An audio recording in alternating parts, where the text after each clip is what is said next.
ম্যাচের অতিরিক্ত সময়ের এই গোলেই টেবিল টপার যুক্তরাষ্ট্রকে হারিয়ে এবারের বিশ্বকাপে নিজেদের প্রথম জয় তুলে নেয় তুরস্ক। শেষটা দারুণ পারফরমেন্সের রাঙিয়েও বিশ্বকাপ থেকে বিদায় নিতে হলো তুর্কিদের। ম্যাচের ৩ মিনিটেই তুরস্কের জালে বল জড়ায় যুক্তরাষ্ট্র। অ্যাস্টন ট্রাস্টির করা এই গোলটি বিশ্বকাপের ইতিহাসে যুক্তরাষ্ট্রের দ্বিতীয় দ্রুততম। আগের রেকর্ড ২০১৪ বিশ্বকাপে ঘানার বিপক্ষে ৩০ সেকেন্ডে। দ্রুতই ম্যাচে ফিরে তুরস্ক। ১০ মিনিটেই দলকে সমতায় আনেন আর্দা গুলার। তুরস্কের জার্সিতে বিশ্বকাপে গোল করাদের মধ্যে সবচেয়ে কম বয়সী এখন গুলার। ২০০২ সালের পর বিশ্বকাপে গোল পেয়েছে তুরস্ক। আগের ২ ম্যাচে প্রায় ৬০টি শট নিয়েও গোলের দেখা পায়নি তুর্কিরা। এক লাইটেই নিশ্চিন্তে চলে দিনের পর দিন। Walton emergency bulb, the best emergency bulb.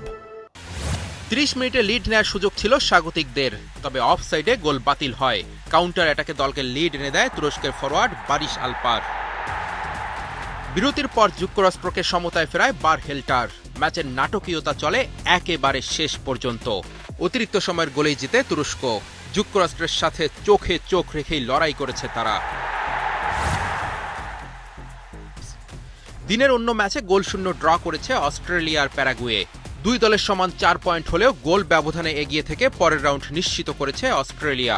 তবে টেবিলে ৩-এ থাকা প্যারাগুয়ে ৩-এ থাকলেও আপাতত তাদের পরের রাউন্ডে যাওয়ার কোনো সুযোগ নেই।